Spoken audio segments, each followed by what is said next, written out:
For almost all of human history, we were wanderers. Imagine the entire story of our species is a single massive book. For 300,000 pages, we were hunter-gatherers, living on a knife's edge where every meal was a gamble. We were small bands of nomads in a world that was vast and wild, surviving on whatever nature provided. And then, on the very last page of that book, something changed. It was a sudden, world-altering shift. An invention, an idea, a revolution that would forever change the course of human destiny. It wasn't an engine, a computer, or a weapon. It was something far more fundamental. It was the simple act of planting a seed. This is the story of that revolution. It's how our nomadic ancestors, against all odds, unlocked the secret to controlling their own food supply, laying the foundation for everything we now call civilization. It's the story of how we went from being creatures of the wild to architects of the world. This is the story of how farming began. Think about your last meal. A sandwich, a bowl of rice, maybe a piece of fruit. The ease with which you got it is a miracle thousands of years in the making. That food exists because of a chain of events that kicked off around 12,000 years ago. Before that, a guaranteed meal was pure fantasy. Life was like being a freelancer, with no savings account, a constant anxious search for the next paycheck of calories, just to survive another day. The central problem of human existence was finding enough to eat without being eaten yourself. So, how did we solve that problem? How did we go from chasing mammoths to building cities? The answer lies in one of the most significant transformations in our history. It was a change so profound that some call it humanity's greatest achievement, while others have labeled it our worst mistake. To understand our world today, we have to go back to the moment it all changed, back to the dawn of agriculture. To really get the magnitude of the agricultural revolution, you have to imagine a world without it. For almost our entire existence, we lived as hunter-gatherers. Picture small, tight-knit groups moving across vast landscapes, not for adventure, but out of necessity. Their lives were tied to the seasons, like a ship without a motor, pushed and pulled by the currents of animal migrations and ripening plants. They understood the rhythms of the natural world with an intimacy we've long since lost. This was a life of incredible skill. Hunter-gatherers were expert botanists, zoologists, and ecologists. They carried a mental encyclopedia of which plants were edible, medicinal, or deadly. They could track animals for days and craft sophisticated tools from stone, bone, and wood spears, bows, intricate traps, and needles for sewing clothes. Their lifestyle had real advantages. Studies suggest our ancestors may have only spent about 12 to 19 hours a week actively finding food. The rest of the time was for socializing, art, and music. Their diet was incredibly diverse and nutritionally rich, like eating at a different gourmet restaurant every night. Skeletons from this era show they were often taller and healthier than the first farmers.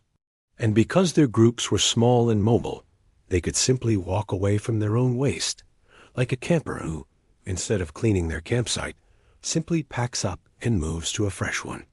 But we shouldn't romanticize this existence. Life was precarious. The food supply was an unpredictable lottery. A drought or a flood could mean starvation. A simple broken leg could be a death sentence. For millennia, the total human population was likely just a few million people scattered across the globe. Then, around 12,000 years ago, the world began to change. The last great ice age ended. As the glaciers retreated, it was as if the planet itself had won the lottery. Temperatures warmed, and in certain regions, wild grasses, the ancestors of wheat and barley, began to grow in incredible abundance. For the people living there, like the Natufians in the Middle East, this was a game changer. They built some of the first permanent settlements, all while still hunting and gathering. The endless hunt was slowly giving way to the promise of the harvest. Humanity was standing at a crossroads, about to take a leap of faith that would alter the planet forever. The agricultural revolution wasn't a single event. There was no one brilliant ancestor who had a eureka moment. It was a slow, stumbling process that happened independently across the globe. It was less like a sudden lightning strike and more like a tide slowly rising imperceptible moment to moment, but completely transformative over time. The earliest of these experiments took place in the Fertile Crescent. This boomerang-shaped area of the Middle East became home to dense stands of wild wheat and barley, and herds of wild sheep, goats, and pigs, the perfect starter kit for farming. For generations, people like the Natufians simply gathered these wild grains. But at some point, an idea sparked. Maybe someone noticed that spilled seeds grew into new plants. This wasn't farming yet. It was more like backyard gardening, a small supplement to their diet. The real breakthrough came with an unconscious bit of genetic engineering. Wild wheat is like a dandelion when it's ripe. Its stalk shatters to scatter seeds in the wind. This is great for the plant, but terrible for a human trying to harvest it. But every so often, a mutation creates a plant with a tougher stalk that holds onto its seeds. In the wild, this mutant plant is a failure. But for a human gatherer, it's a jackpot. Unknowingly, these early people began selecting for this trait. It was like they were judges in a talent show they didn't know they were holding. By only picking the winners, the plants with the tough stalks, and replanting their seeds, they were essentially voting for that trait to appear in the next generation. They were, generation by generation, breeding a domesticated crop, a plant that depended on them, just as they were becoming dependent on it. By the 10th millennium BCE, the domestication of the 8 founder crops, like wheat, barley, and peas, was well underway. A similar thing was happening with animals. Instead of just hunting every animal, perhaps they started managing the herds. It was like instead of just avoiding wolves, you start adopting the friendliest pups. Generations later, you don't have wolves. You have dogs. In the same way, by capturing and breeding the most docile sheep, goats, and pigs, our ancestors created livestock a walking, reliable larder that took much of the gamble out of the hunt. What's truly astonishing is that this wasn't a one-off. Half a world away, entirely different people were having similar ideas with completely different species. It was as if cooks in different kitchens across the world, who had never met, all independently discovered how to make bread because they all had access to flour, water, and heat. In China, farmers began cultivating rice and millet. In Mesoamerica, they domesticated maize from its tiny ancestor, Teosinte, a feat of genetic engineering that was like turning a wild weed into a modern ear of corn. In the Andes, people domesticated potatoes and llamas. And in sub-Saharan Africa, crops like sorghum and yams were brought under cultivation. This was no global plan. These were local solutions to the universal problem of survival. In each of these cradles of agriculture, humanity was unknowingly rewriting its relationship with nature. The seeds of a new world had been sown. The dawn of agriculture wasn't just about new plants and animals. It was about new tech. Moving to a farming life demanded a whole new toolkit, from breaking the soil to storing the harvest. The first tools were simple but transformative. To harvest grains, people developed the sickle, a row of sharp flint blades set in a handle.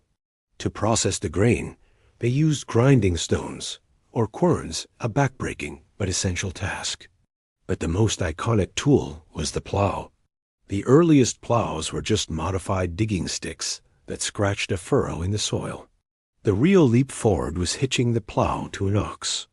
This was like inventing the first engine. Animal power was a game changer, dramatically increasing how much land a single person could cultivate. As farms grew, another challenge emerged: water. Many early agricultural centers were arid. Survival depended on irrigation, which was like building a plumbing system for the entire landscape. In Mesopotamia, Farmers dug canals to divert water from the Tigris and Euphrates rivers, like pipes bringing water directly to the fields. In Egypt, they used the Nile's predictable floods. Later, in Persia, engineers built brilliant underground tunnels called qanats, which acted like natural aqueducts, tapping underground water and bringing it to the surface without it evaporating in the sun. Finally, agriculture created a new problem: surplus. A good harvest was like winning the lottery, but all the winnings were in perishable food. What do you do with it all? This need drove the development of granaries and pottery. Granaries were like bank vaults for grain, protecting it from pests and moisture. Pottery became the wallets and jars of the ancient world, durable, waterproof containers to store grain, oil, and even beer and wine. From sickles to plows, canals to pottery, this suite of technologies formed the essential infrastructure of the new agricultural world, setting the stage for the most dramatic phase of the revolution. The shift to agriculture wasn't just a change in diet. It was a change in everything. The food surplus was a double-edged sword that remade our species. The most immediate result was the end of the nomadic lifestyle. Farming anchors you to one spot. Small camps gave way to permanent villages, which grew into towns and eventually the first cities. This created a population boom, one of the most significant effects of the revolution. As communities grew, another profound change happened. Imagine a hunter-gatherer group is a small startup where everyone does everything. But a food surplus is like pure profit. That profit can be used to hire specialists. For the first time, some people were freed from the daily quest for food. Artisans emerged: potters, weavers, and metal workers. Priests rose to manage spiritual life. Soldiers were needed to protect the stored surplus.